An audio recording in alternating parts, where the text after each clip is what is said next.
Ora, boa noite. Ora, o tema que eu escolhi para hoje acaba por ser um tema que há muito tempo que eu penso sobre ele. E, para dizer a verdade, comemorou-se dia 8 de março, o Dia da Mulher. E eu ia para o trabalho, no carro, iam a falar do Dia da Mulher e eu tive uma inspiração, já sei. Há tanto tempo que eu queria fazer uma palestra sobre este tema, ou seja, sobre mulheres e associado às mulheres o facto de serem mães. E ir estudar, no fundo, o que é que a doutrina espírita nos fala sobre este assunto. Será que nos diz alguma coisa? Porque assim, se eu perguntar a qualquer um, seja um estudioso da doutrina, seja alguém que começou agora a ter contacto com a doutrina, é assim, toda a gente sabe o que é ser mãe, toda a gente tem a sua definição de mãe, toda a gente tem o seu entendimento do que é uma mãe. Ora, e com base nisso eu fui estudar, a ver o que é que a doutrina me poderia esclarecer mais ainda sobre as ideias que eu tinha acerca de ser mãe. Ora, nós sabemos que é assim, os mistérios da vida, o surgimento de uma vida sempre foi algo que suscitou muita curiosidade. A própria ciência hoje em dia, com todas as descobertas científicas que estão associadas ao nosso desenvolvimento tecnológico, etc., já nos permitem, hoje em dia, vislumbrar exatamente o momento onde ocorre o quê? A fecundação, ou seja, o encontro entre um óvulo e um espermatozoide. Já consegue ser visto. No entanto, é assim, é dessa fecundação que ocorre uma explosão de vida, desse encontro, e que ainda hoje nos surpreende. Porquê? Porque desse encontro nós vamos ter o aparecimento de um ser que é único, individualizado, com a sua identidade genética e que resultou apenas de quê? De duas pequeninas células. Ora, é algo que na realidade é fantástico. Duas células, uma da mãe, outra do pai, e vai dar origem a quê? A um ser único. Porquê? Porque não há um ser igual ao outro. Cada um de nós tem a sua individualidade. Ora, estudando um pouco e baseando-nos em informações que são dadas pelos amigos do plano espiritual, nós começamos a perceber que este encontro, afinal, não parece ser assim tão simples. E, da biologia, nós sabemos que na fecundação há milhões de espermatozoides, mas só um é que vai quê?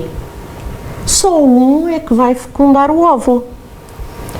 E nós achamos que é obra de quê? Do acaso.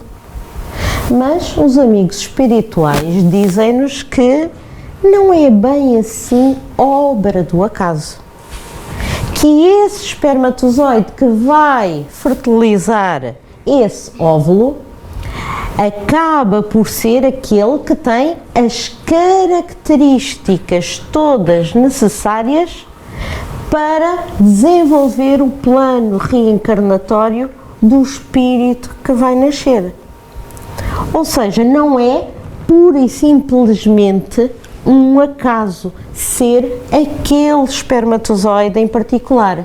É aquele que tem as características genéticas, é aquele que leva toda a informação para o desenvolvimento de um ser que vai cumprir, vai ter uma chance de voltar ao plano material para cumprir a sua missão, os seus desafios. E isto não será, como a ciência nos diz, um mero acaso.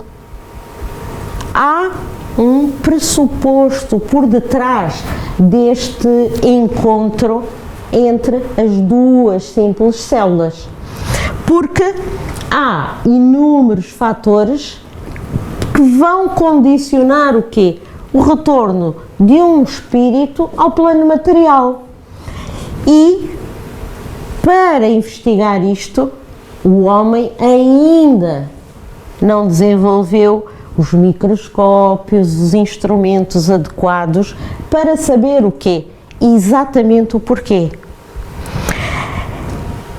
E isto leva-nos a pensar, e mais uma vez, com base nas orientações dos espíritos superiores, nós sabemos que a união do espírito, da alma, com o corpo ocorre exatamente nesse instante de concepção. Daí a importância deste instante para todo o processo reencarnatório. A partir daí, ao longo da gestação, o feto vai estar sujeito a diferentes influências físicas, mentais, espirituais, que vêm de quem? Que vêm da sua mãe e também do meio ambiente, do ambiente em que ele vai reencarnar. Ou seja, ao longo dos 9 meses de gestação, nós vamos ter um encontro muito especial entre quem? Entre um espírito que vai reencarnar e a sua mãe. E, paralelamente, com todo o ambiente que rodeia o quê? Que rodeia a mãe, que rodeia o pai, que rodeia a família, toda a vivência. Tudo isso acaba por quê? Acaba por influenciar a gestação. E é assim, apesar de tudo o que pode envolver e influenciar nessa gestação, há uma coisa que podemos ter a certeza absoluta. Podem ocorrer nascimentos sem a presença do pai, mas sem a presença da mãe, ninguém nasce. Daí que a mãe é o quê? É uma criatura tão especial. Porque basta isto. Para nascer, nós necessitamos de quem? Nós necessitamos da mãe. E pode ser um envolvimento muito bom com a mãe, positivo, amoroso, ou até há envolvimentos doentios, patológicos. Porque o facto de existir uma mãe, não estamos a assumir que é tudo um mundo perfeito. E todos nós, ao longo da nossa vivência, conhecemos relacionamentos de mães e filhos que são uma maravilha, e há relacionamentos de mães e filhos que são bastante problemáticos.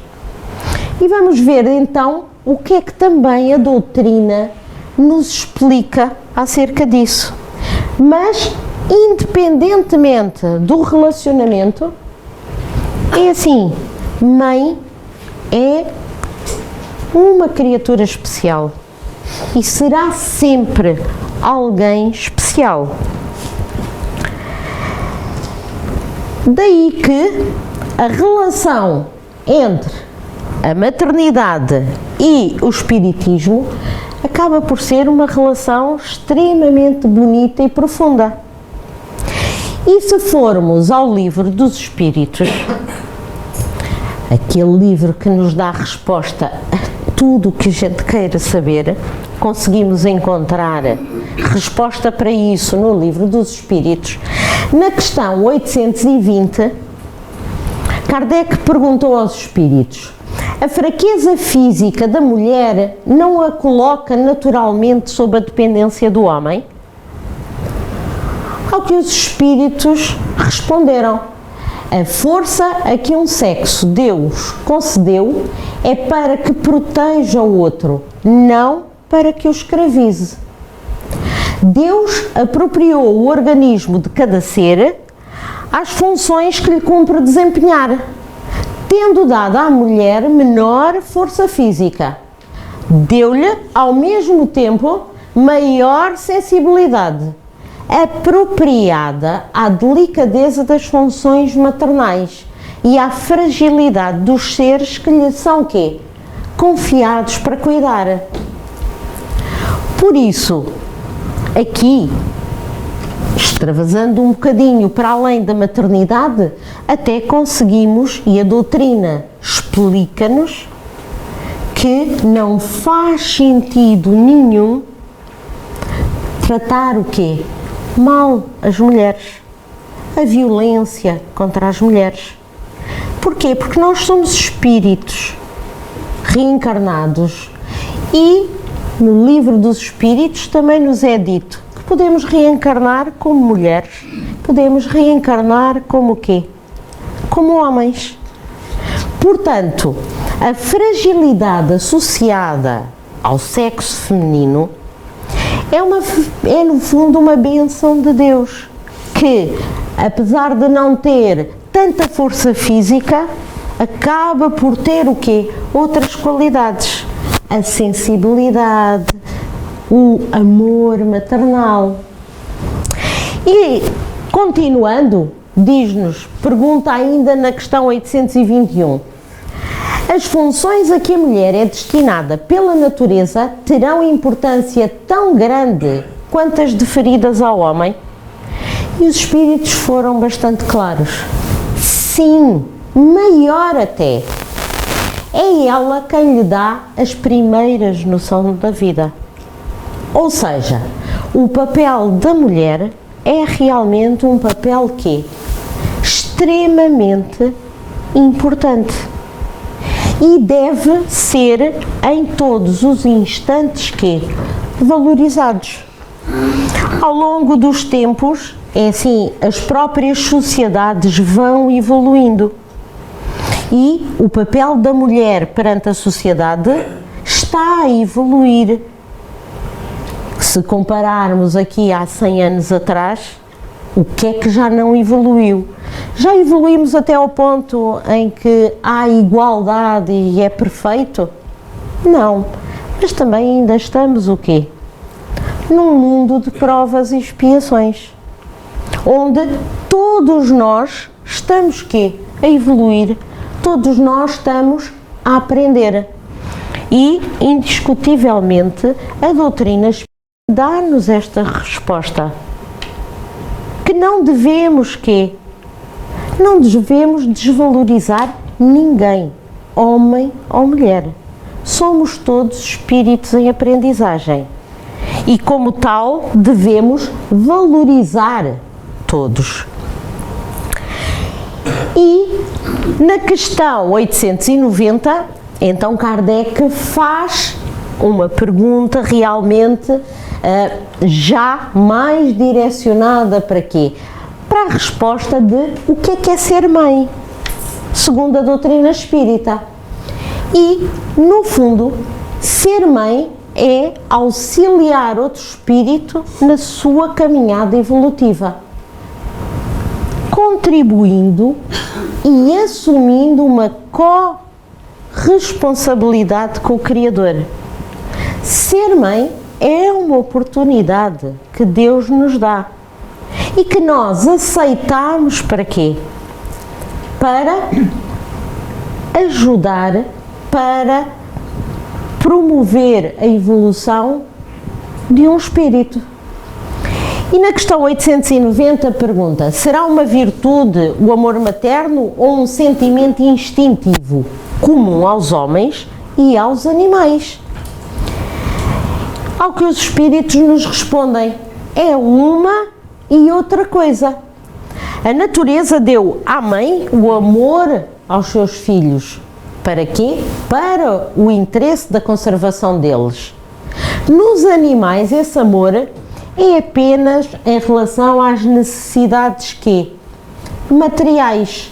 Cessa quando desnecessário se tornam os cuidados. Nos animais, quando já não dependem da mãe e podem seguir, cessa os laços que existem. No homem, é um laço que persiste pela vida inteira e comporta um devotamento e uma abnegação que são virtudes.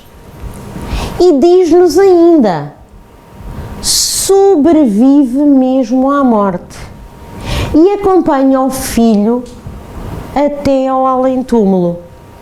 Bem vedes que há nele coisa diversa do que há no amor animal. E o amor maternal é assim, não termina com a nossa existência. As mães velam sempre por quem? Pelos seus filhos, e perdura no plano espiritual.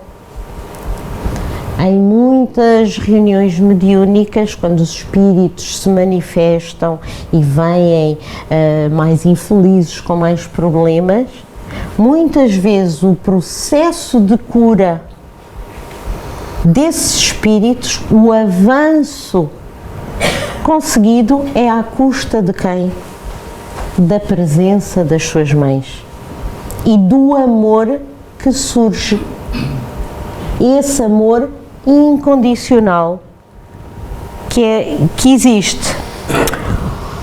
Ora, por isso é possível dizermos que, indiscutivelmente, a maternidade está relacionada com a concepção de uma vida, mas ela não é apenas isso. Para o Espiritismo é uma sublime missão. Recebe-se com amor incondicional uma alma carente de evolução. Auxilia a evolução espiritual dos filhos. Para além disso, é fundamental para a formação de quem? Dos homens. Porquê? Porque uma mãe é educadora. Vai, no fundo, transmitir e direcionar os seus filhos durante aquele período em que eles estão dependentes dela. É com as leis do amor, da educação, que se vai moldando que se vai moldando os espíritos reencarnados no início. Depois vamos ver mais à frente, eu falarei outra vez sobre isso, que uma coisa é a infância, outra coisa é a adolescência. Depois já falaremos um pouco sobre isso. É uma missão fácil e simples? Não. É uma missão complexa, muitas vezes até dolorosa, mas é uma missão sublime. É assim, o aceitar esta missão também traz o quê? Um grande crescimento moral a nós espíritos. Porquê? Porque se encararmos a maternidade com fé, com sabedoria, nós estamos também não só a promover a evolução do espírito que reencarnou, mas também estamos a promover o quê? A nossa própria evolução. E muitas vezes, a grande maioria das vezes, este compromisso que é feito com Deus é feito no plano espiritual e acaba por ser, no fundo, a nossa missão aqui na Terra. E já tínhamos falado que muitas vezes essa ligação entre dois espíritos, a mãe e o filho que vai reencarnar, é uma ligação que muitas vezes é combinada no plano reencarnatório, é combinada no plano espiritual. E depois a mãe aceita o seu filho para quê? Para promover a evolução do filho e também a sua própria evolução. Porque não vamos partir do princípio que é sempre a mãe que vai ajudar a evoluir o filho.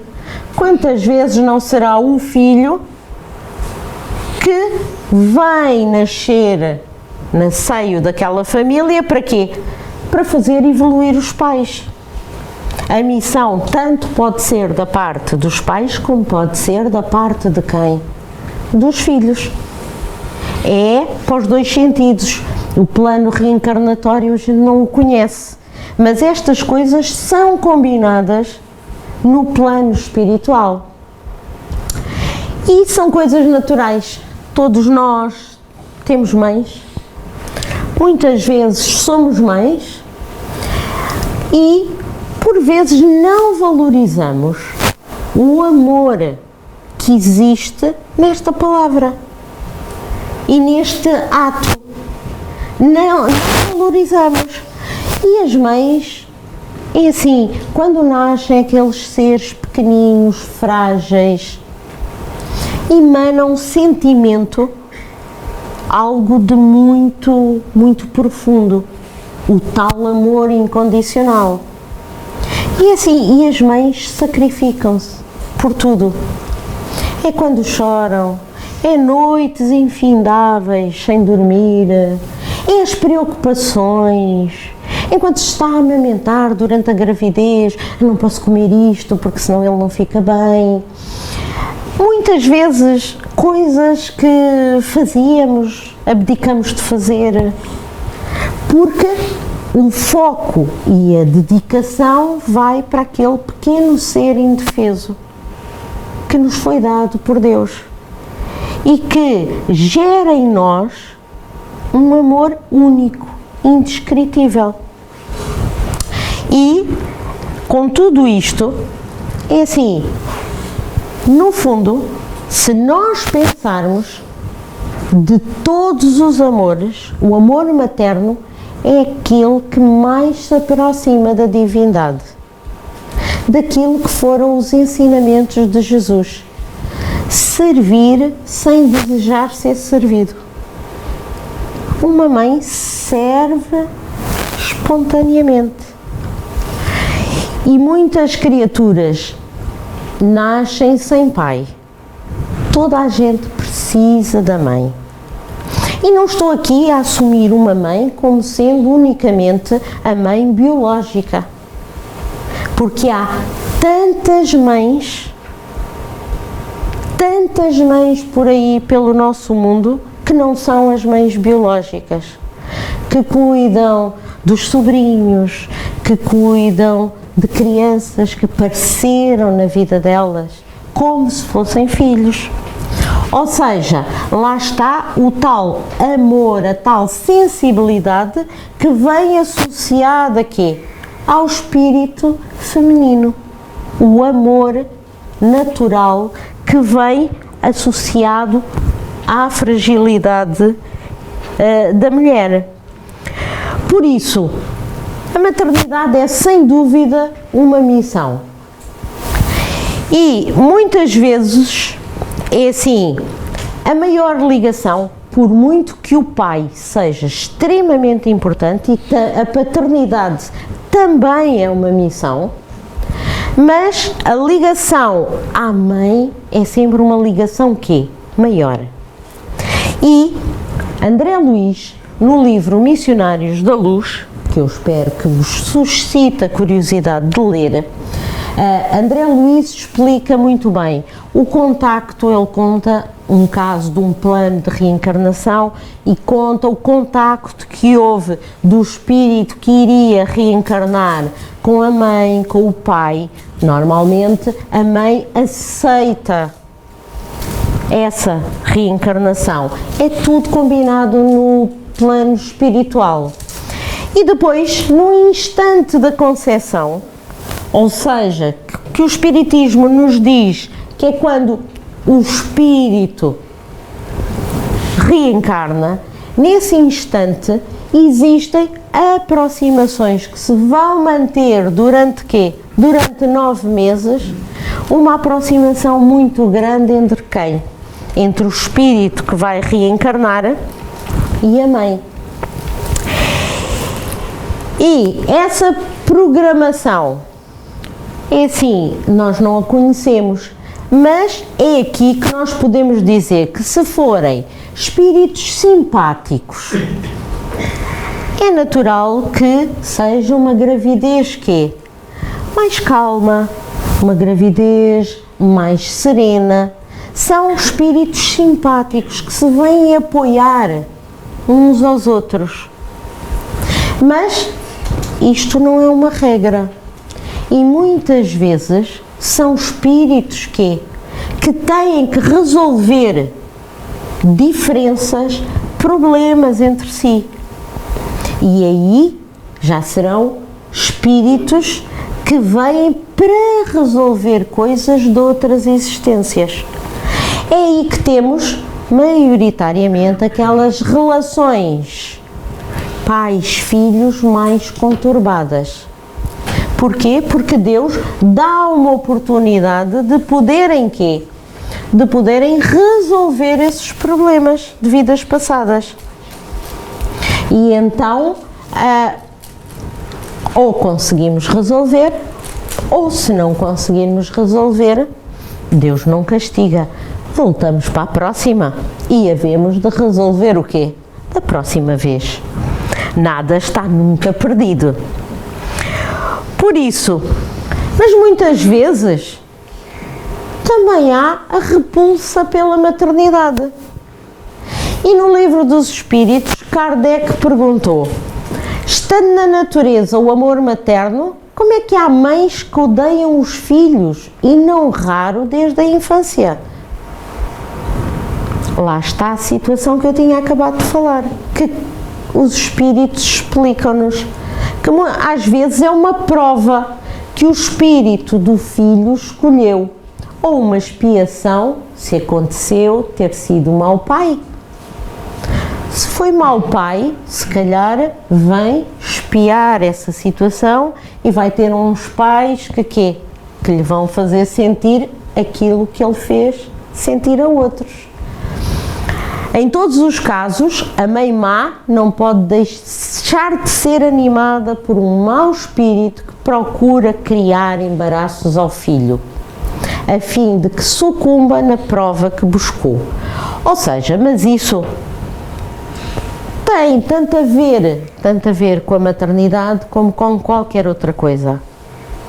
Se os nossos pensamentos, se os nossos sentimentos não forem em direção ao bem, então estamos garantidamente a sofrer também influências que realçam os nossos maus instintos ainda, os nossos defeitos. Estamos cá todos para quê? Para nos melhorarmos, mas ainda temos uma infinidade de defeitos. Por isso, também nestas situações, isso pode acontecer. Ora, durante os 9 meses, é assim, durante os 9 meses, e sabendo nós que a doutrina nos diz que nós somos um espírito com um corpo semi-material, o perispírito, num corpo de carne, durante esses 9 meses já existe o quê? Já existe uma interação fluídica entre quem? Entre o perispírito do filho e o perispírito de quem? Da mãe. Ela já consegue, a mãe, captar as emissões do feto e consegue interpretá-las. E muitas vezes estes fenómenos estão associados àqueles sintomas durante a gravidez, aqueles desejos que muitas grávidas têm, aqueles enjoos, têm muitas vezes a ver com o quê? com as interações entre o perispírito de quem? Da mãe e o perispírito do filho. Não quero com isto dizer, atenção, que todos os enjoos são causados pela interação entre os perispíritos. Pode haver causas orgânicas, não é?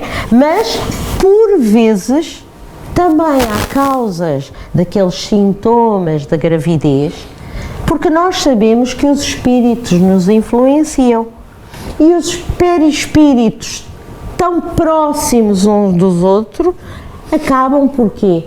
Acabam por interagir e influenciam-se.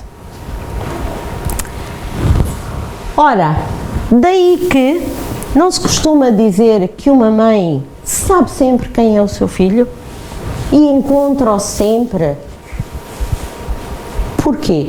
Porque realmente o conhecimento que tem de um filho é muito, mas muito mais profundo do que aquele que a gente vê com os nossos olhos. É essa interação entre os espíritos que existiu ao longo de quê? Ao longo de 9 meses. Do mesmo modo, também um filho conhece uma mãe como ninguém. Um filho sabe sempre se a mãe está contente, se está feliz, se está triste, se está com algum problema. Um filho também sente. E isso deriva de quê? Deriva dessa proximidade única que existiu durante a convivência dos espíritos durante os 9 meses. E, independentemente de ser rica, inteligente, com maior nível de conhecimentos, ou pobre, mais simples, ignorante, qualquer mulher tem a mesma habilidade para quê? Para ser mãe, porque é algo que nasce já com a estrutura da pessoa, do ser feminino. E lá está, qualquer mulher pode ser mãe dos sobrinhos, de crianças, filhos de amigos. O carinho e o amor que uma mulher pode dar, quem não sente logo uma ternura quando vê um bebê? Qualquer mulher vê um bebê e sente uma ternura. Embora haja mulheres que decididamente não querem ter filhos. Não querem. E é um direito que lhes assiste. A mulher, à partida, Deus deu-lhe todas estas características para poder usá-las com o tal amor incondicional, para dar a hipótese a algum espírito de o acompanhar no seu percurso evolutivo. Mas há mulheres que não querem essa missão. Virão outras vezes. Se não querem essa missão, podem não estar ainda suficientemente desenvolvidas para quê? Para abraçar essa missão. O Espiritismo não critica, não condena. Todos nós temos sempre quantas encarnações para irmos mudando de ideias e aprimorando-nos. Não é nada de criticável. E também há aquelas que querem ter filhos e não conseguem. Umas vezes não conseguem mesmo, outras vezes a gravidez até surge sem ser quê? Desejada. É assim, não são acontecimentos nem vicissitudes que aconteçam por acaso. Tudo tem um fim no plano de Deus. E muitas vezes pode parecer uma desgraça imerecida, causa profunda dor, sofrimento, mas terá uma razão de ser. E a doutrina diz-nos que Deus é infinitamente bom e justo. E de facto, se isso acontece, há de ter uma razão, uma causa, que nesta existência nos estará vedada, mas que será aquilo que nós precisamos. E é isso, no fundo, que nós conseguimos encontrar no Evangelho segundo o Espiritismo. Conseguimos encontrar essa mensagem consoladora que nos ajuda a aceitar o que nos acontece na nossa vida. E é isso que vai fazer com que nós consigamos ajustar-nos a diferentes acontecimentos do dia a dia. E depois, não há mães perfeitas. Há mães que amam demais, a tal ponto que sufocam os seus filhos. Outras conseguem amá-los, mas chegam à altura que os deixam quê? Que os deixam ir. Algumas, o excesso de mimo é tanto que acabamos por lhes estar a tirar o quê? Pernas para eles poderem caminhar sozinhos.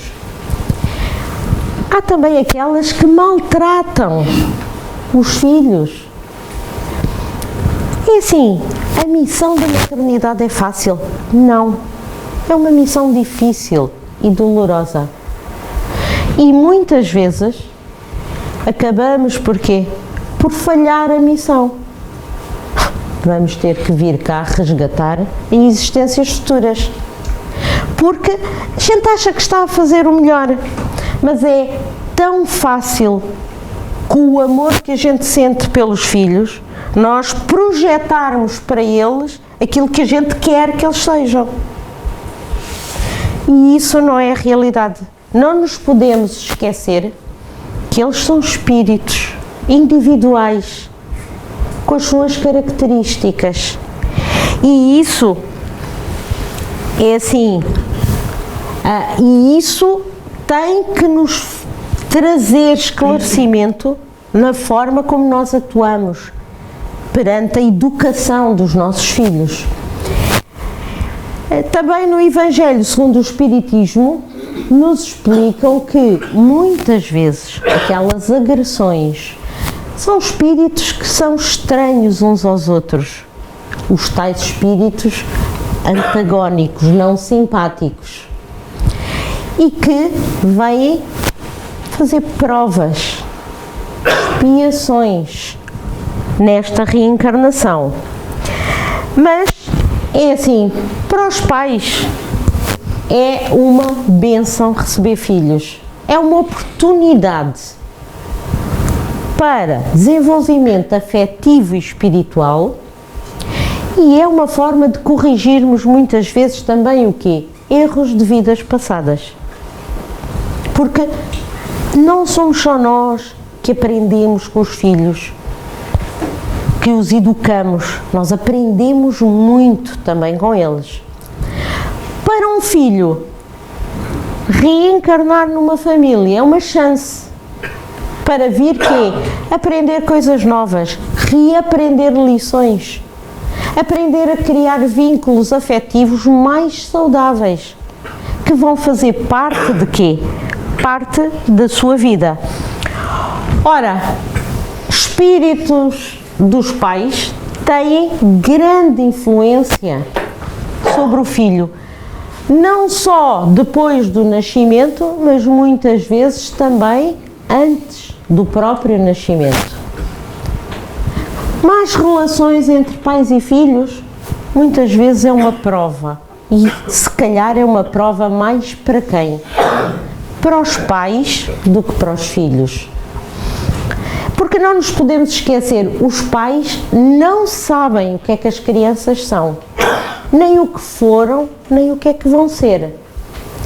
As crianças são seres que Deus envia para novas existências e deu-lhes na infância, na primeira infância, aquele aspecto de inocência para suscitar o quê? Para suscitar o amor e o carinho. Na primeira infância, é assim, enquanto um filho é completamente dependente dos seus pais, não anda, não come sozinho, ensinado a falar. Nessa fase, até cerca mais ou menos dos 7 anos, o espírito, com as suas características individuais que ele traz do seu passado, ainda não se manifesta na totalidade. É a altura em que a educação consegue moldar o novo espírito. É onde a influência dos pais, o amor dos pais, se torna mais importante. E é onde, como família, conseguimos transmitir determinados valores. A partir da adolescência, toda a gente já ouviu falar, a adolescência, aquela fase terrível da rebeldia e etc. É rebeldia porquê? Porque as verdadeiras características daquele espírito individual também começam a quê? Também começam a surgir. E se ele não foi moldado com os valores na família, todos os possíveis, entre parênteses, maus instintos começam a surgir. É a sua individualidade. Daí que seja uma altura onde muitas vezes há grandes conflitos entre pais e filhos. Porque realmente é quando a individualidade daquele ser que reencarnou também vem ao de cima. Por isso, todos estes processos acabam por ser mais complexos do que aquilo que nós pensamos. E Joana de Ângeles, no livro psicografado por Divaldo Pereira Franco, Vida Feliz, diz-nos que ser pai ou mãe é uma grande responsabilidade. Cada criatura traz o destino que organizou para si mesma em reencarnações passadas. No entanto, ela nunca deixará de assimilar os exemplos vividos no lar pelos pais. A primeira escola é, pois, o lar, e este, por sua vez, é o resultado da conduta dos esposos que se devem esforçar para fazê-lo agradável, honrado e rico de paz. Abençoa o teu filho com as tuas palavras e conduta, fazendo-te amigo dele em todas as situações. Os filhos, como todos nós, somos de Deus e prestarás conta do empréstimo que te foi concedido para educar. E isto é uma grande verdade. E daí que a missão não seja uma missão minimamente fácil. Porque, e aqui eu falo, e estou a falar a nível pessoal, nós gostamos tanto dos nossos filhos, que a gente quer protegê-los tanto, cuidar tanto deles, mas chega uma altura que a gente tem que dizer, não, agora és tu que vais decidir, porque tu já és um adulto e tens o teu livre-arbítrio. E isso é algo de muito difícil para a gente conseguir fazer, porque não é fácil, a gente quer sempre protegê-los, mas eu acho que o que a gente quer é que eles sejam felizes e não precisamos de condicioná-los com aquilo que a gente acha que é preciso para eles serem felizes, que é o que muitas vezes nós achamos. E aí é o que o Espiritismo nos ensina. Não achamos. A gente não sabe o que é que eles precisam para a sua evolução. Eles têm que passar por provas, por dificuldades, se calhar têm. E nós temos que aceitar. E um pai e uma mãe é o porto de abrigo. O barco vem a tempestade e pode sempre vir ao porto de abrigo. Estará lá sempre para eles, nesta vida e no plano espiritual. E pronto, prometo que me calo com este texto que eu encontrei, que eu acho lindíssimo. É da Madre Teresa de Calcutá, que diz: ensinarás a voar, mas não voarão o teu voo. Ensinarás a sonhar, mas não sonharão o teu sonho. Ensinarás a viver, mas não viverão a tua vida. Ensinarás a cantar, mas não cantarão a tua canção. Ensinarás a pensar, mas não pensarão como tu. Porém, saberás que cada vez que voem, sonhem, vivam, cantem e pensem, estará a semente do caminho ensinado e aprendido.